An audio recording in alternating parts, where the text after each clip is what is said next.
Muito bem, senhores! Quarta-feira passada lhes apresentei o autor Jorge Bernanos, o terceiro autor da série de 51.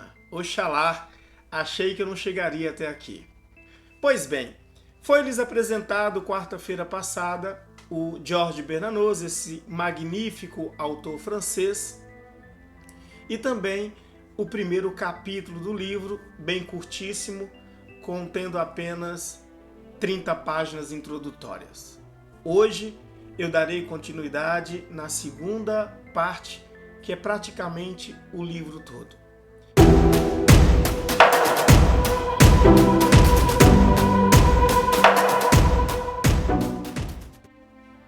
Como eu disse, é uma obra um pouco mais difícil das duas primeiras, pois se trata a sua estrutura, né? É um jovem pároco lendo o seu diário e são partes fragmentadas que vão se complementando no decorrer da leitura. O exemplo que vocês podem pegar é o filme, aquele filme que está contando várias histórias simultaneamente. E no desenrolar do vídeo, as cenas vão se compondo. Então, este livro, mais do que os outros, na hora que os senhores forem ler, tem que ter muita presença. Tem que fazer um grande exercício de presença nessa leitura. Como este canal é para iniciantes, vou dar aqui algumas sugestões.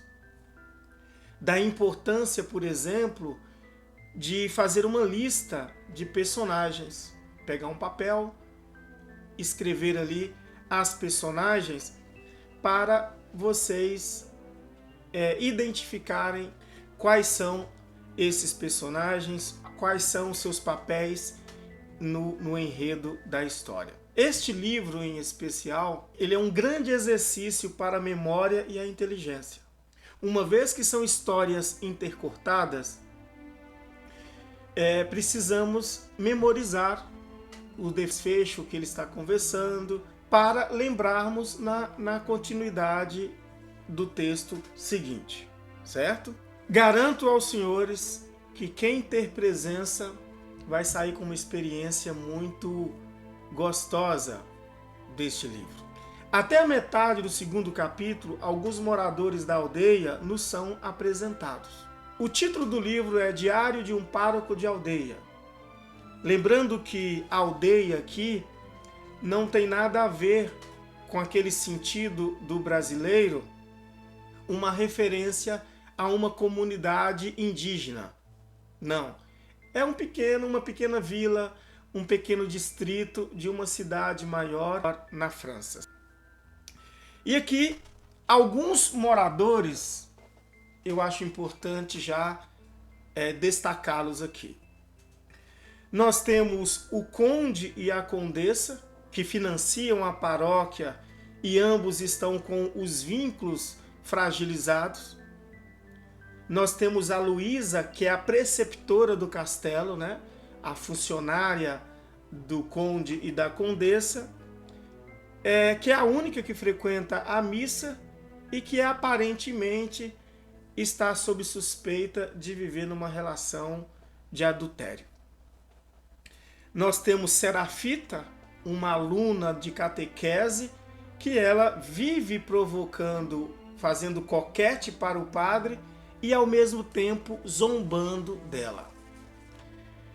Temos o Deão é um moralista, e Chantal, que é a filha do conde e da condessa. Esta Chantal é uma menina, praticamente uma jovem moça revoltada com a família.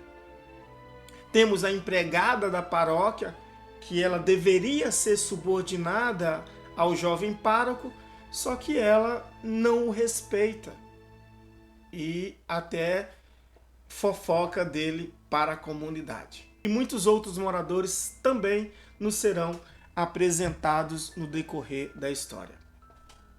Salvo o vigário de Torci, que é seu conselheiro, que o ama e o protege, todos os outros moradores têm uma relação de atração e desdém pelo pároco. Atração porque é um jovem misterioso, ninguém consegue alcançá-lo, ele é uma pessoa que se destaca em relação aos outros. E o desdém porque, uma vez que sua presença é muito marcante, a ponto dos seus interlocutores ficarem desconcertados, como meio de autoproteção, eles passam a diminuí-lo, acusando-o de alcoolista, ou melhor, de alcoólatra, de ser muito jovem, ser estranho, de triste figura, e muitos até o evitam. Até a primeira metade do segundo capítulo, a apresentação dos moradores é intercalada com profundas meditações sobre pecado, sobre o mal, sobre a loucura, a luxúria e vários assuntos. Essas reflexões que o jovem pároco faz é de uma profundidade que temos que ler mais de uma vez para situarmos ou tentar entender do que ele está falando. Lembrando aqui que este diário que ele está lendo, ele mesmo já disse lá na primeira parte que é uma espécie de conversar com Deus. Quem é o jovem pároco? As crianças o chamam de triste figura por ser magricela e ter um aspecto doentio. O vigário de Torci o adjetiva de idiota ou de pacóvio. Nesta versão aqui, ele o adjetiva de idiota, meu querido idiota. E nesta daqui, nesta outra edição, ele vai dizer meu querido pacóvio.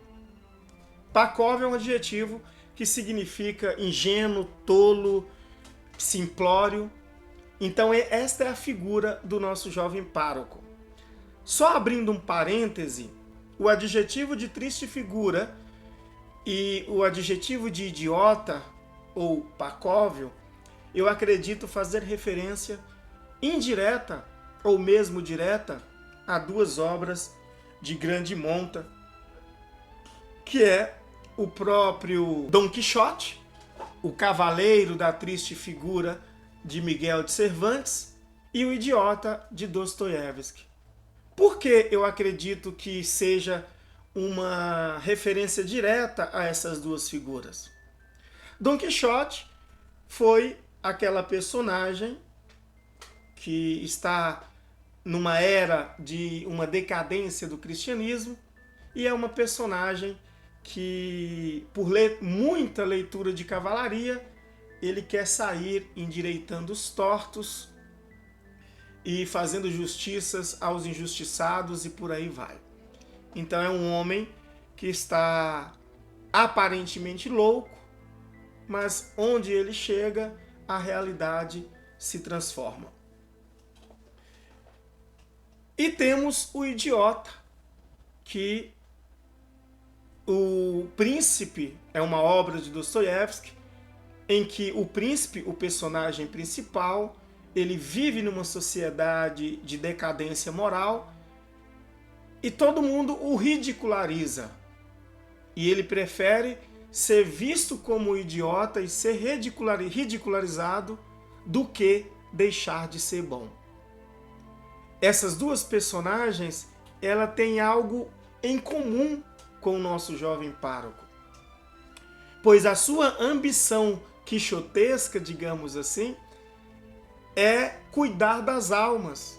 E isso fica evidente pelas suas visitas regulares que ele faz às famílias da paróquia.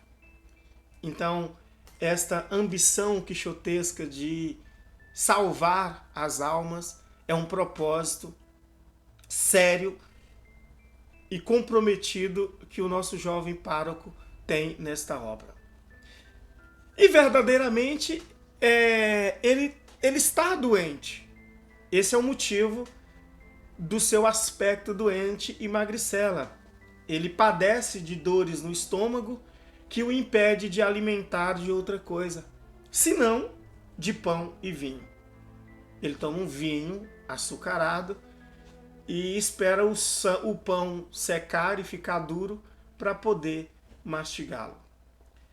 Então aqui, pessoal, nós já temos o símbolo da graça, que é o pão e o vinho. Este jovem pároco não come outra coisa a não ser pão e vinho. Quando o professor Olavo diz que em o diário de um pároco de aldeia, o mal aparece na periferia, né? Pois no centro está a graça santificante, é exatamente isso que se trata. Existe uma comunidade que existe uma preguiça espiritual, uma assídia da comunidade, da paróquia, e este padre é como o sol que chega ali para esquentar e tentar tirar essa comunidade dessas coisas, dessa situação de preguiça espiritual. É a verdadeira assídia, né? Claro que ele incomoda. Então esse pároco, ele é o centro. Ele é a graça santificante e toda a desordem da comunidade, todo o mal da comunidade está na periferia da cena, como bem disse o professor Olavo. Então, senhores, este jovem pároco, ele é um santo, embora não tenha consciência disso. E esta é uma das características verdadeiramente santas. A pessoa santa, ela não se sente privilegiada. Pelo contrário, quanto mais santa uma pessoa desenvolve a sua santidade, mais consciência ela tem de sua miséria. Ele mesmo diz que não tem opinião, que foi feito para levar bofetadas, tanto que quando as pessoas o maltratam, ele culpa a si mesmo. Ele está sempre tentando justificar os maus tratos das pessoas, além de afirmar convicto que a sua função é sofrer pelas almas. Para que consigamos, por aproximação, entender seu estado de espírito, eu vou lançar mão aqui a um referente que é a Noite Escura da Alma de São João da Cruz. Conceito esse que se trata de uma jornada espiritual profunda, contendo dois lados. A primeira é a miséria da alma. Refere-se às nossas imperfeições e apegos naturais. Ou seja, é um processo de purificação dos sentidos. Esse é o primeiro estágio da noite escura. A pessoa ela vai sofrer porque ela está padecendo, ela está passando por uma purificação dos sentidos. A segunda parte, estado da noite escura, é o sol interior, que simboliza a presença transformadora de Deus no centro do ser. Quando o sol divino, que é Cristo, se manifesta no interior da alma, a pessoa se sente miserável. É como olhar o sol diretamente e ser ofuscado pelo excesso de luz. Então, quando estamos diante de um grande espírito, nos sentimos apequenados. Vamos ver nas palavras do próprio São João da Cruz o que quer dizer de forma muito reduzida aqui a noite escura. Em uma noite escura, o que aqui significa a contemplação purificadora. Tal purificação produz passivelmente na alma a negação de si mesma e de todas as coisas. Ou seja, Basta olharmos para a narrativa do pároco ao ler o seu diário, que ele o tempo todo está se diminuindo ou constatando a sua pequenez. Lembrando que essa diminuição aqui não é aquele vitimismo comum de nossa realidade brasileira, não, tá? É uma grande dignidade humana e sincera de reconhecer sua pequenez. E ele não está reconhecendo a sua pequenez para a comunidade, para a aldeia. Ele está reconhecendo essa pequenez diante de Deus, pois ele está num solilóquio. Ele está escrevendo um diário com a intenção de dialogar com Deus. Vamos continuar com mais um trechinho aqui da Noite Escura em São João da Cruz. Convém saber que a alma, quando determinadamente se converte a servir a Deus, de ordinário é criada e regalada pelo Senhor, com o mesmo procedimento que tem a mãe amorosa com a criança pequenina, ao calor de seus peitos a acalenta. Com leite saboroso e manjar delicado a vai nutrindo, e em seus braços a carrega e a acaricia. À medida, porém, que a criança vai crescendo, a mãe lhe vai tirando o regalo e escondendo o terno amor que lhe tem. Põe suco de aloés amargo no doce peito, desce o filhinho dos braços e o faz andar por seus próprios pés, para que, perdendo os modos de criança, se habitue às coisas maiores e mais substanciais. Qual amorosa mãe procede a graça de Deus, quando por novo calor e fervor, no serviço do Altíssimo, torna, por assim dizer, a gerar a alma. Primeiramente, lhe concede doce e saboroso leite espiritual, sem nenhum trabalho da alma, em todas as coisas divinas, e com grande gosto para ela nos exercícios espirituais, dando-lhe Deus, então, seu peito de amor terno, como a criancinha terna. A alma acha seus deleites em passar muito tempo a fazer oração e, porventura, até noites inteiras gasta nesses exercícios. Seus gostos são as penitências, seus contentamentos, os jejuns, suas consolações estão em receber os sacramentos e comungar as coisas divinas. E embora o faça com muito fervor e assiduidade, praticando esses exercícios com sumo cuidado, todavia não deixa de proceder em todas essas coisas com muita fraqueza e imperfeição sob o ponto de vista espiritual.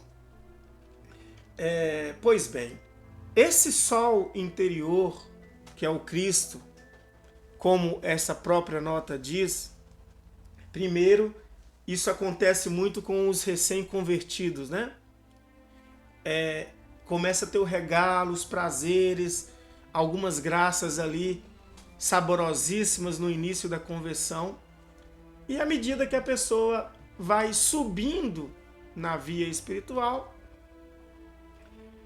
é como se Deus distanciasse um pouquinho para ver se ela ama Ele por Ele mesmo.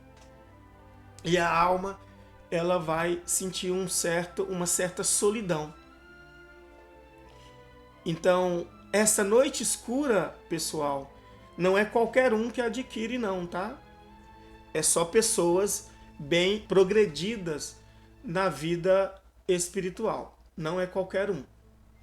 O que eu posso dizer a vocês, assim, para captarmos praticamente no cotidiano, assim, o que simbolizaria, são aquelas pessoas, né, que enquanto está tudo bem em suas vidas, elas continuam fiéis na igreja, seguindo, louvando a Deus, e no dia que tem um bicho de pé, Deus não está aqui, vou procurar o Deus verdadeiro, e vai mudar de religião.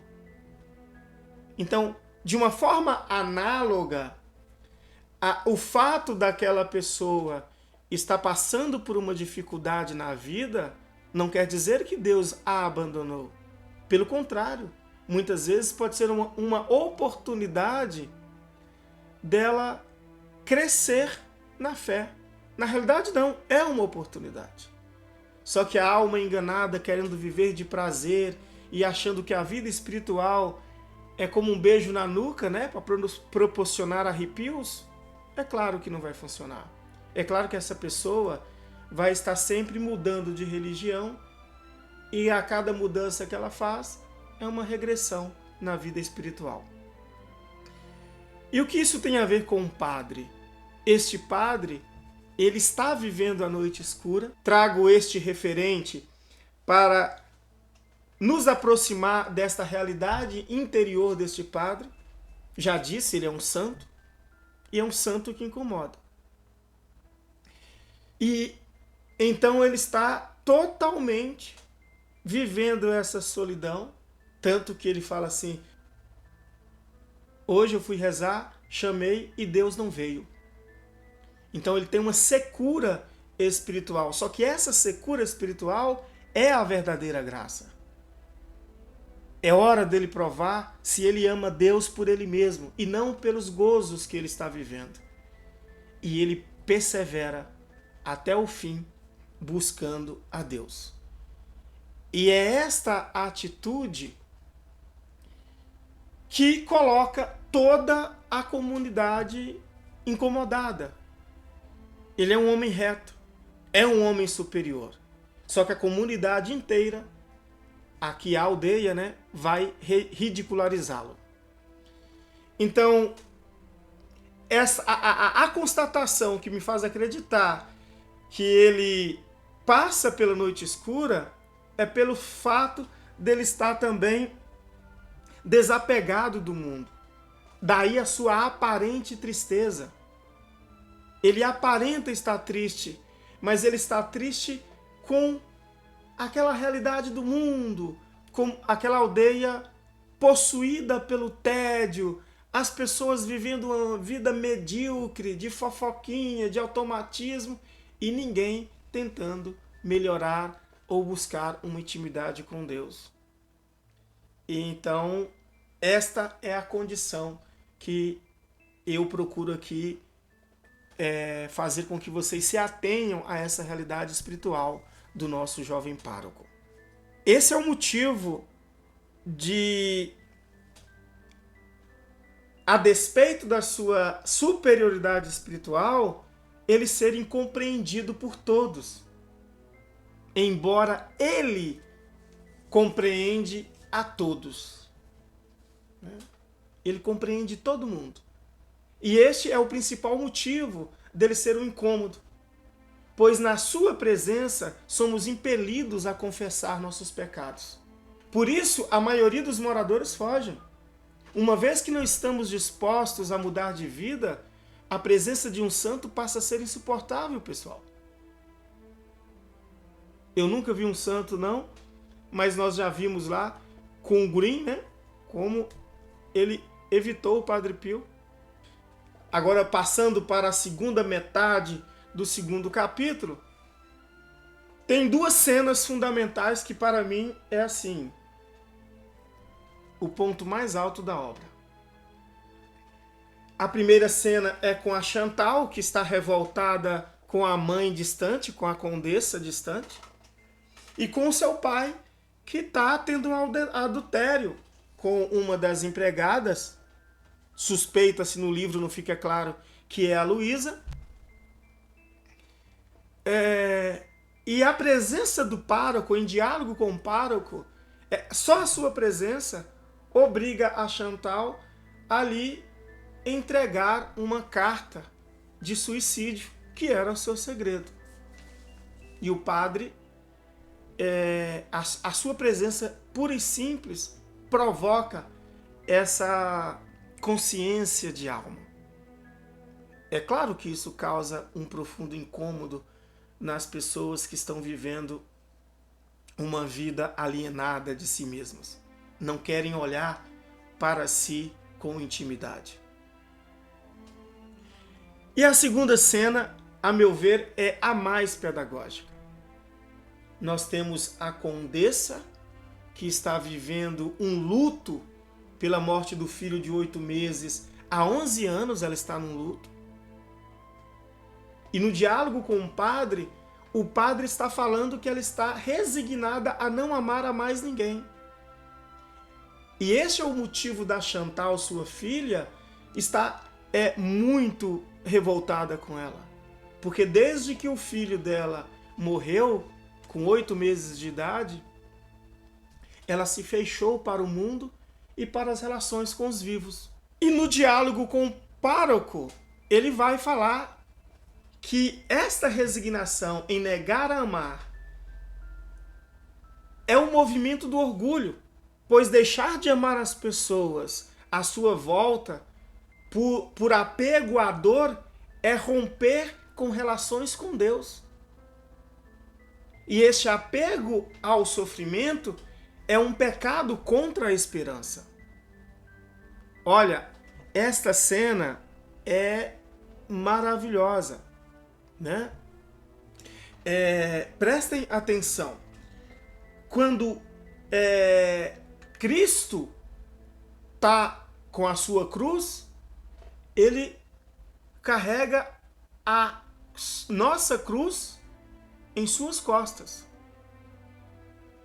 Ele baixa a cabeça, coloca a nossa cruz em suas costas e a carrega a caminho da morte.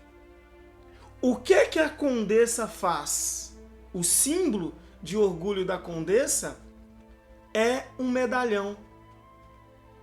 O filho de 8 meses morre, ela pega uma mecha de cabelo do filho, coloca dentro do medalhão e carrega no peito, dentro de uma joia, de um metal nobre,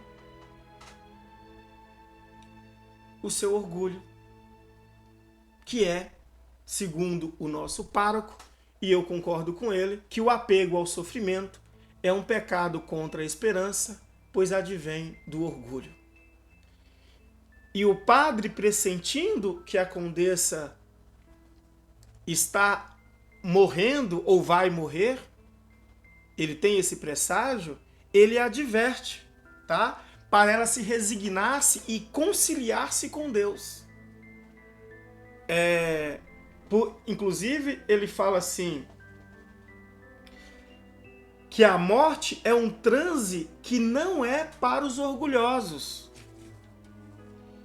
Então ela blasfema contra Deus, dizendo que desde que o filho morreu, ela não conseguiu mais rezar o Pai Nosso, pois Deus tirou o filho dela. E olha o que o padre responde. Minha cara, é melhor você resignar-se com Deus e voltar a amar. Pois Deus afastou o seu filho da senhora por um período. Mas se a senhora não se resignar-se, a senhora o afastará, seu filho, de si mesma pela eternidade. Este diálogo, gente, é assim, de deixar... A beleza me faz chorar, né?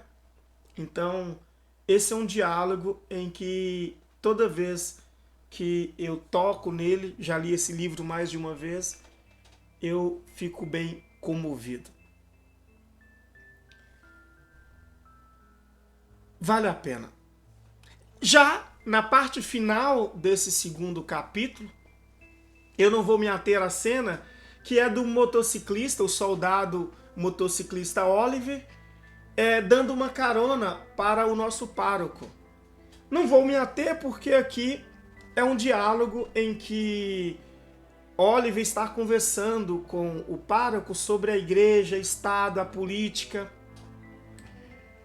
E tem algo do Bernanos aqui que foge do escopo do nosso canal. O nosso canal é literatura, então não vou me ater nesse aspecto.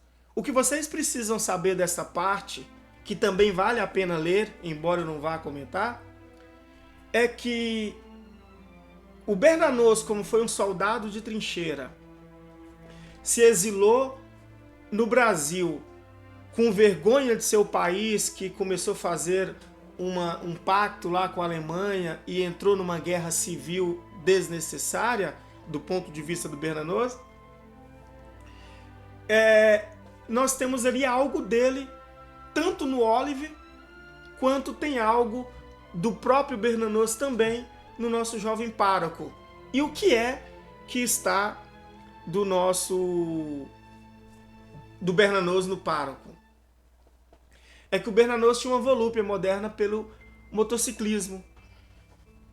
Gostava de motocicleta e ali a única alegria em todo o filme que o pároco vivencia é quando ele está na garupa do Oliver indo para Lille. É uma cena muito bonita, só quem anda de moto vai conseguir imaginar quando ele descreve a experiência dele ali na garupa do soldado Oliver, que para mim são as duas pessoas do mesmo Bernanos. Assim nós concluímos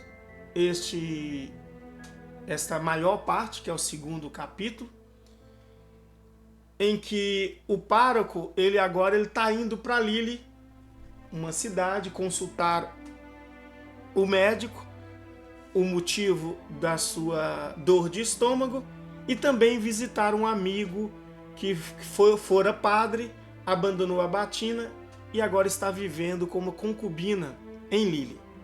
E aí, continuamos a terceira parte, que é bem pequenina, e veremos isso no próximo vídeo. Que Deus abençoe a todos e até lá.